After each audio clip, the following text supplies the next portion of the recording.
Everybody. How y'all doing?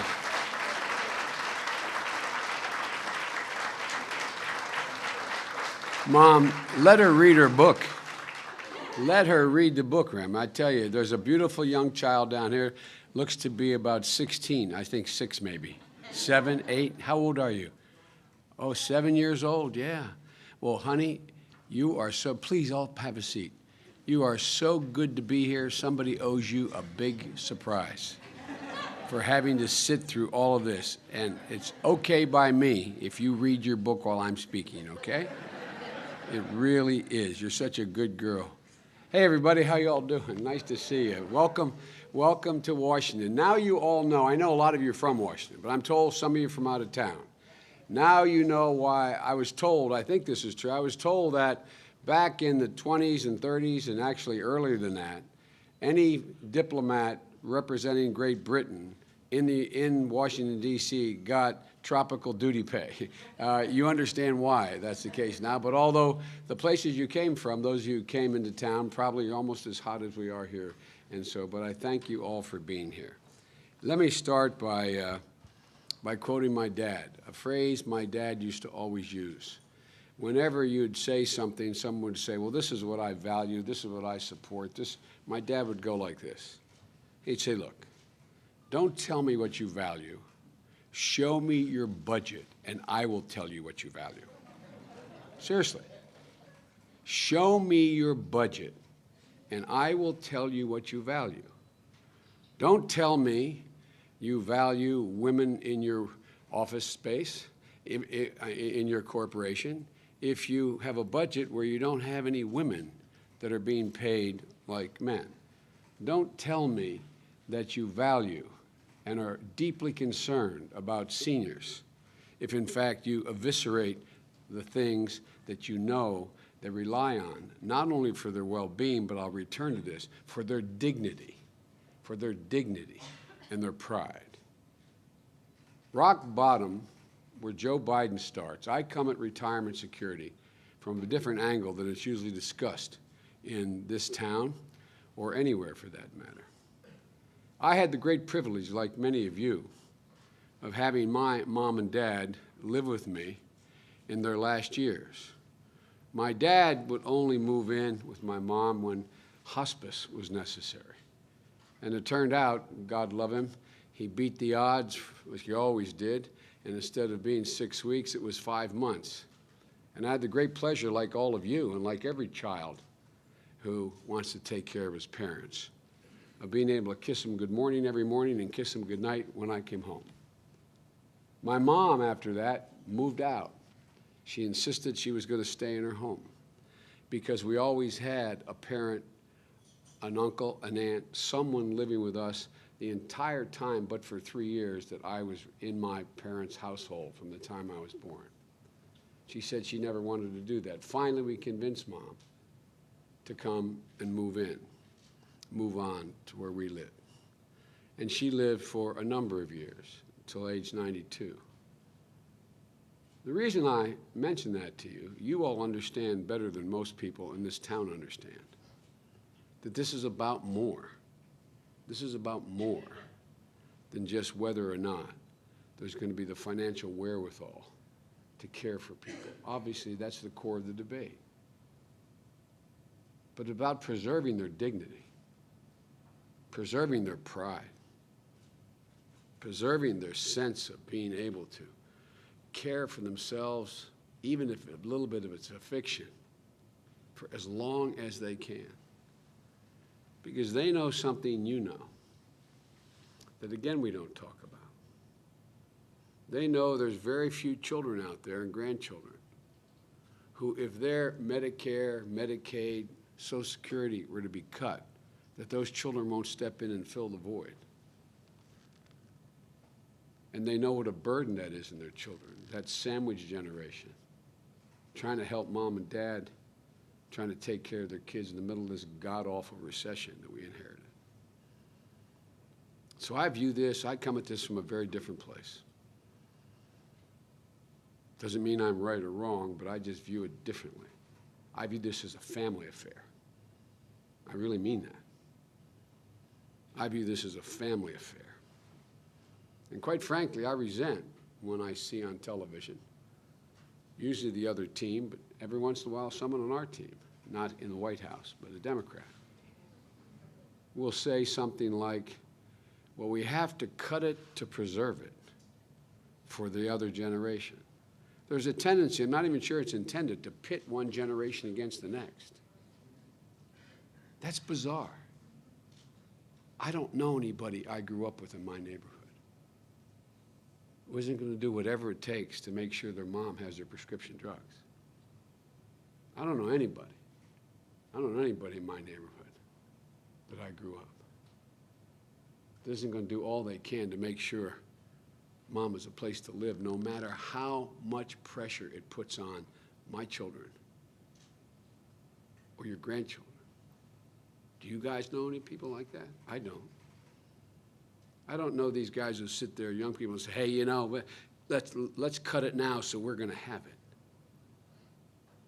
So I want to be up front with you all. I view this literally as a family affair. I view this as a value set. I view this as about people's dignity. People who built this country. People who gave us everything we have. My siblings and I, as I said, we couldn't separate the security from my mom and dad from our own well-being, and we were well off. You pay me a lot of money as Vice President of the United States. As the President said when we had our first meeting a couple weeks after we were all sworn in, he thanked everybody for the sacrifices they made. Then he looked and caught my eye and he said, except Joe, he got a pay raise. And I have successful brothers and sisters. And it still was a stretch. I don't know how people do it.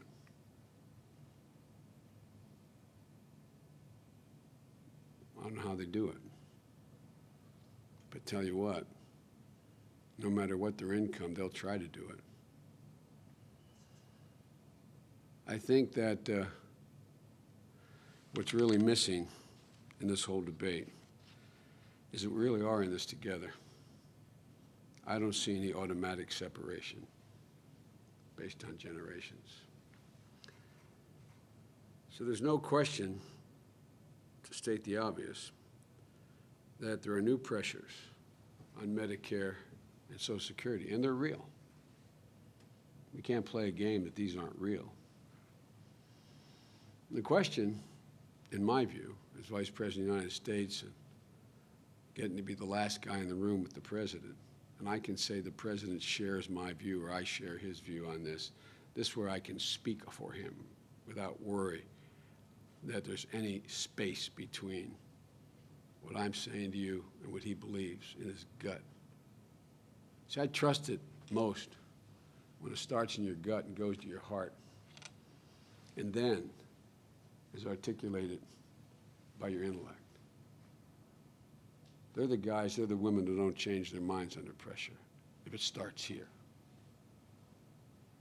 With my president, with your president, it starts here in his gut, and it goes to here.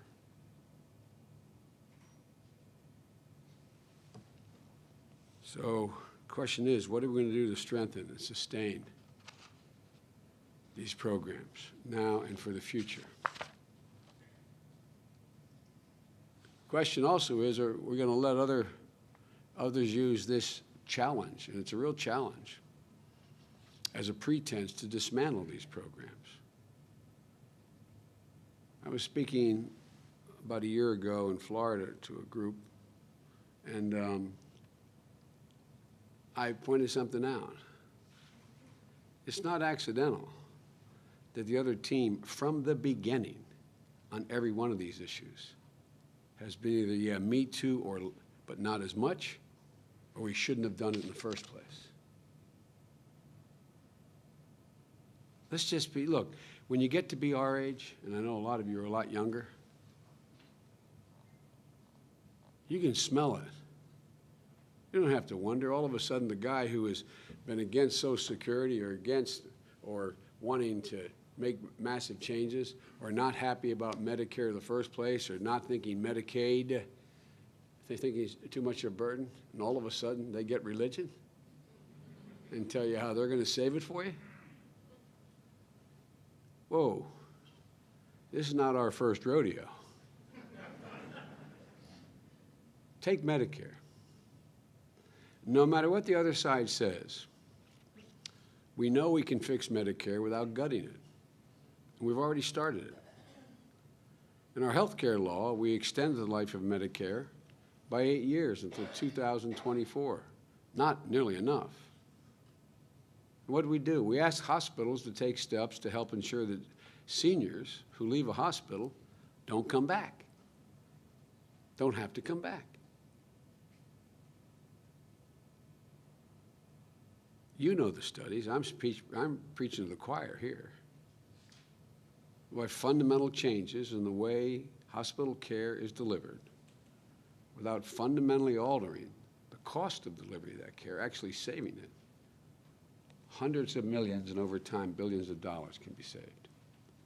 We cut $100 billion in payments to insurance companies that independent studies said were excessive. We stepped our efforts against fraud. And we've already, since the effort's begun, in earnest, have recovered $10 billion. I won't bore you with more of the details, but there's a whole lot more we can do, and there are more ideas. Right now, for example, drug companies give discounts on drugs for people on Medicaid. We've been pushing and going to continue to push the ability to save $100 billion just by getting drug companies to give those discounts to just the most vulnerable of the seniors on Medicare, the so-called dual eligibles.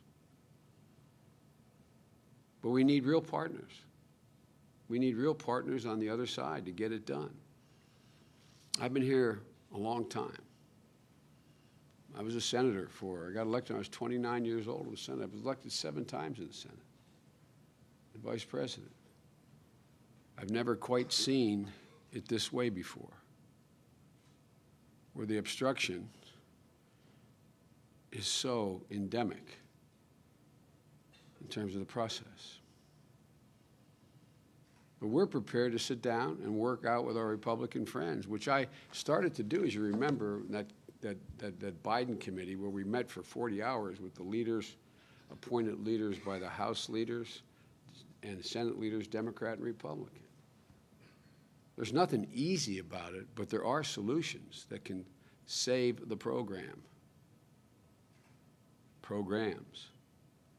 But we need to start from the premise that Medicare, as we know it, is preserved. That's the premise we're not prepared to yield on.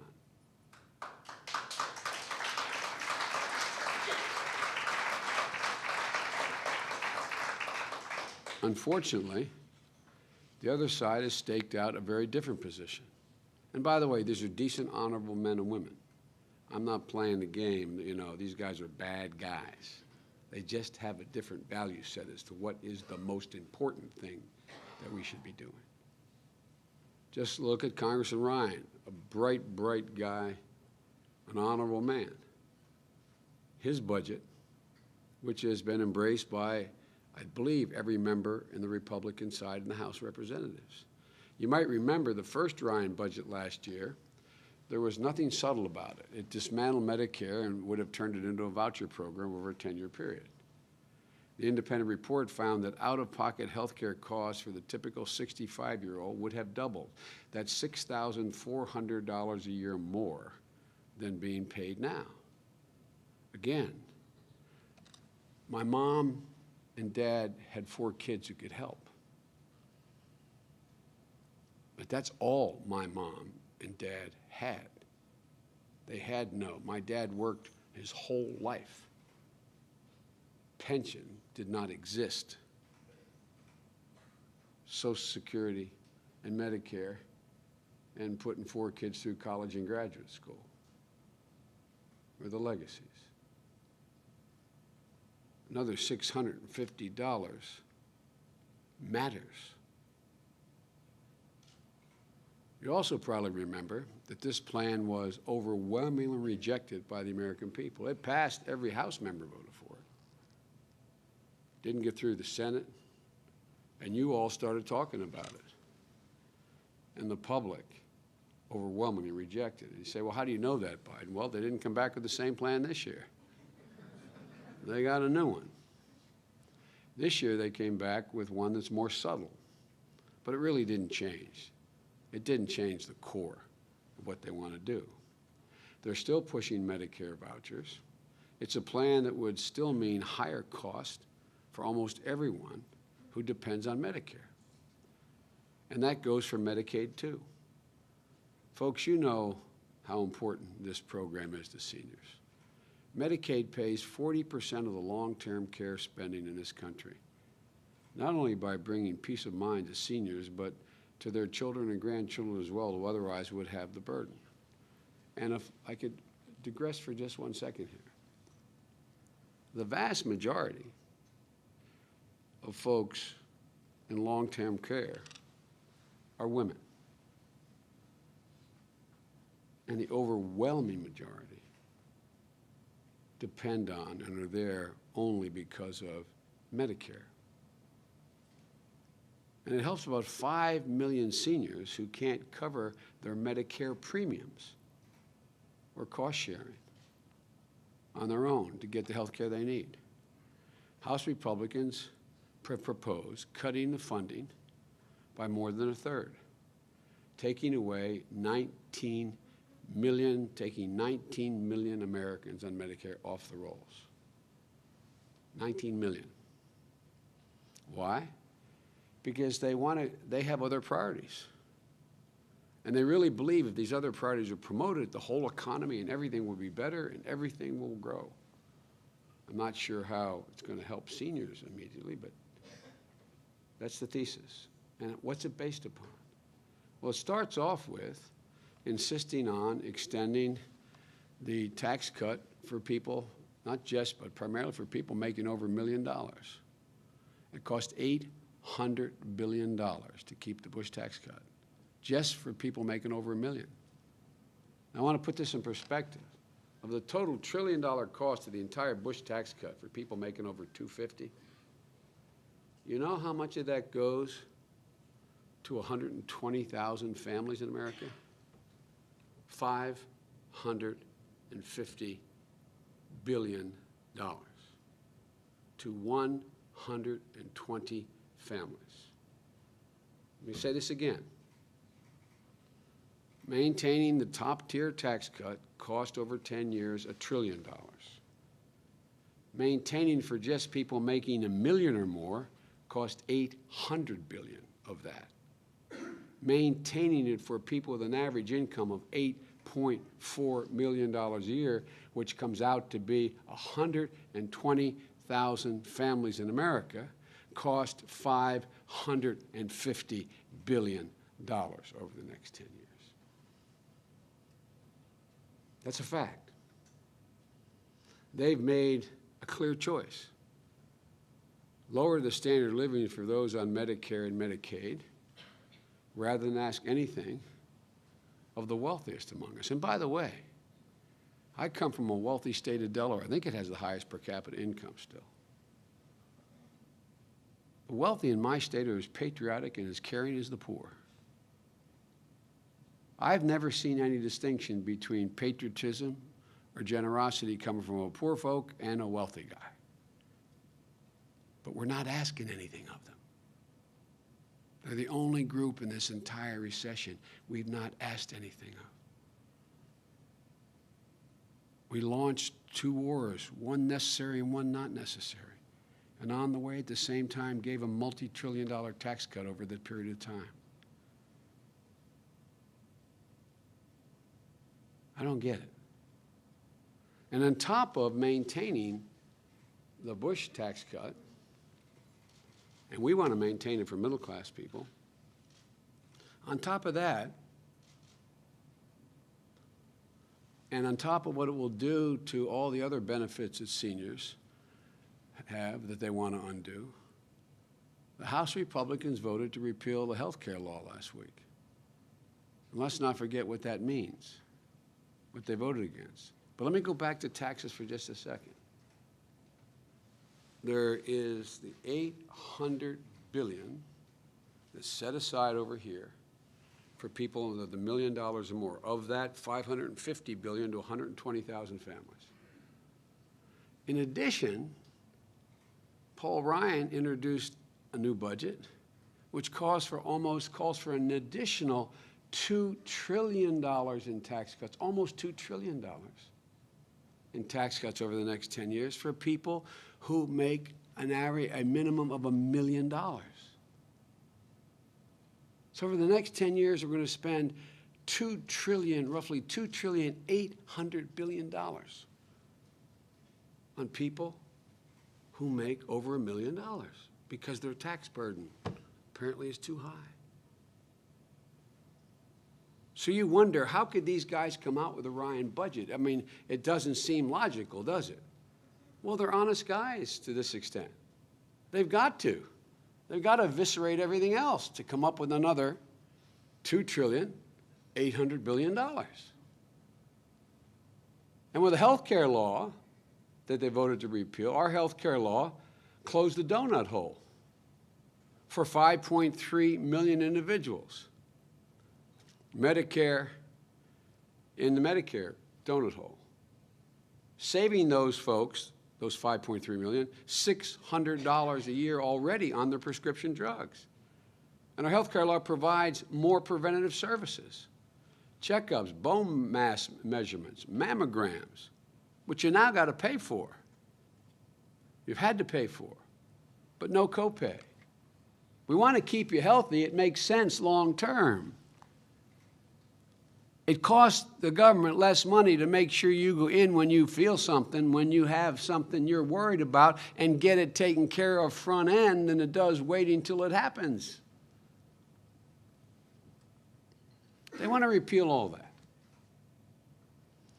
Folks, we'd be much better off if we spent a lot less energy fighting off efforts to dismantle Medicare, Medicaid, get rid of the Affordable Health Care Act, and more time working to figure out how to provide better health for the American people and preserve Medicare and Medicaid. We'll all have to make tough decisions to do that. But look, they have the same deal on Social Security. Doesn't affect y'all. They're going to come back and they do the generation thing in reverse this time. They say, oh, don't worry, we're not going to affect anybody on Medicare now, on Social Security. And they're right. They're not going to do that. But guess what they do? They got this great idea. Republicans have come up with another approach for Social Security that they claim saves Social Security, solely, though, by cutting benefits. What do? What they do is they say, somebody who is now 42 years old or 45 years old, we're going to cut your Social Security. So when it comes time for you to get it, you ain't getting anything like your parents got. That's how they're going to save it. So I love how they do this shell on the pea game. Don't worry, you should not worry about it. You should be for these changes in Social Security. It's going to preserve you, but it's going to really nail your kids. I'm serious. That's the reality. I know I have a bad reputation of speaking plainly. I'm going to continue to speak plainly. It's served me well my whole life. I don't like people who don't speak plainly to me. I don't understand. Actually, I do understand them. So, folks, we can resolve the challenges of Social Security, and we can do it in good faith. I did it before. I was part of a relatively small group back in 1983, as a U.S. Senator that extended the life of Social Security well into the 20th century, the 21st century. Social Security is about to run out of money. So we sat down, we worked with Republican leaders, real leaders, Bob Dole, my colleague from Delaware, conservative as can be, but a great friend, Bill Roth, chairman of the Finance Committee, Ronald Reagan, Tip O'Neill, Pat Moynihan. And we literally sat down together and separately in smaller groups. And we made what was a difficult decision. People didn't like it. No one wants any change. We said gradually, months over years, you're not going to be able to retire at 65. Very, very, very, very unpopular decision. Nobody wanted to change it, except we knew it had to be done. So what did? We joined hands. Never forget what Bob Dole said after getting up from a meeting. He said he had a great sense of humor. He still does. And he said, we all got to get out. He stood up in his chair, and we all got to get up and put one foot together in a rowboat at the same time. And then all together put 2 feet in so it doesn't tip. So we're all in the boat together. Getting in that boat together with leaders like Reagan and O'Neill, what did we do? We preserved the system. Preserved the system.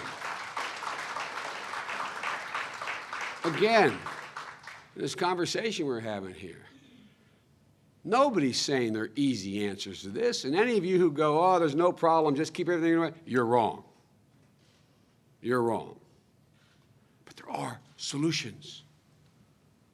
And democracy solutions come when people of good faith wanting to resolve and save a specific thing make hard decisions. But when one team says, let's preserve it, and the other team says, let's basically get rid of it, do something different, there's not much room to compromise. Look, folks, you know in your gut what I know. It's about putting politics against, it's about putting the country and seniors against your political interest. Just for a moment, to preserve one of the most significant government initiatives in the history of the United States of America. And that's what we need today. That's what's missing this time. Today, our Republican friends are fixated on one thing, additional tax cuts for the wealthy. They won't budge an inch on this. They have a very different value set than we do. As I said, my father used to say, don't tell me what you value, show me your budget, and I'll tell you what you value. And what they value is different than what my team values. That's not to say they don't care about the elderly. I believe they do. They just have a different way. But it's always basically been this way. They've never initiated any of these changes we're trying to preserve. Folks, it's simple math. You either preserve Medicare, Medicaid, fix Social Security, and draw down the deficit, or you spend another several $1 trillion in tax cuts for the wealthy, and you make more room for another $2 trillion tax cut proposed by Congressman Ryan and his Republican colleagues. But you can't do both. You can't do both now.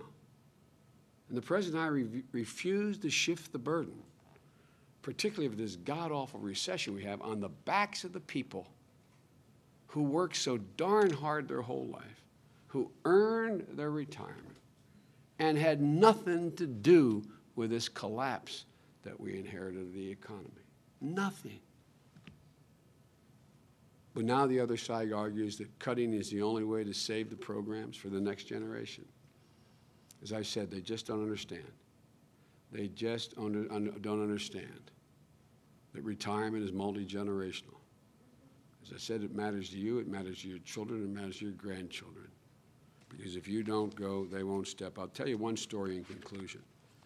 My mom was a very proud lady. And my mom, God love her, was in great health to close to the very end. And my mom moved in with us, and she actually moved in.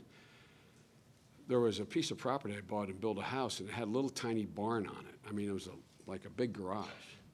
And it was at the top of the driveway, and I my brother would say, gingerbreaded it up. I put nicer doors on it and put, shutters on the windows so it didn't look like an old dilapidated barn when you walked in. I couldn't get my mom to move in with us, even though the whole downstairs I built for my mom and dad. It was a walkout, it was glass, looked out on a nice view, and she wouldn't move in. Particularly after my dad died there, she just wasn't going to do that. So one day we're driving down the driveway at Christmas time. I said, Joey, I'm a frustrated architect. She said, build me a house there, a cottage. I said, Mom, I don't have any money to build a cottage, honey. I built the house. She said, no. She said, sell my house and you go ahead and build a house right there for me, little cottage. The humorous part was, by the way, I designed this great little cottage. It had 1 bedroom, and so I had the architect come in with me, and I laid it out on the dining room table. She said, it only has 1 bedroom, Joey.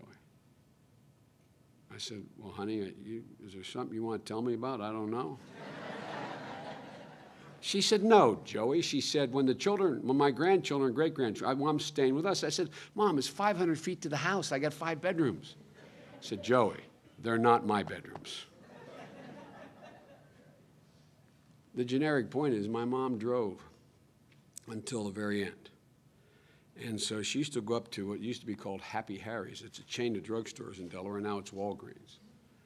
And so my sister suspected that Mom wasn't, and do you know anybody who's a senior that doesn't have, especially an octogenarian over 85, who doesn't have 6, 7, 8 prescriptions they take? And for a child, it's one of the hardest things to do is literally get it right and make sure you have it, you know. And so my sister Valerie, smarter than I am, she said, Joey, I don't think Mom's getting all her prescriptions. So I followed her up one day. This is before I got elected and they didn't have the Secret Service take me. I followed her up. It's only about 1.5 miles, and I went to Happy Harry's, and there's a blood pressure machine. There's aisles and a blood pressure machine at the end. So I sort of hid behind the blood pressure machine because people lined up to get their prescriptions at the window, you know, the pickup window. And there's a beautiful lady, beautiful personality who's the druggist there. And what happened is my mom went up and she got like a deck of cards, chips handed to her, all these prescriptions. And she very politely said, oh, I don't need this one, honey. I don't need this one. My mother was ashamed to tell me.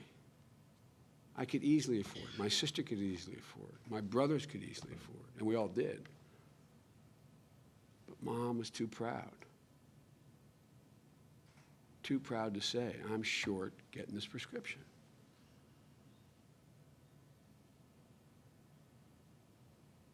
That's why this country's so great. Because people with pride and dignity like my mother.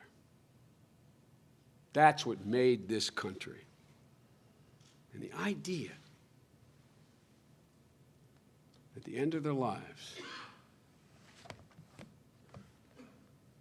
we're going to do this, is beyond my comprehension. We need your help. You all have impact in your communities. You're parts of large organizations and some not so large. But please go out. As they say, as I say, speak plainly. Speak plainly to the people you know. You influence people. They respect you. It's not just the organization. You wouldn't be here if you weren't leaders. We've got to go out and make this a fight. Some things are worth fighting for, folks. And this is worth fighting for. God love you all. Thank you very, very much. May God protect our troops. Thank you.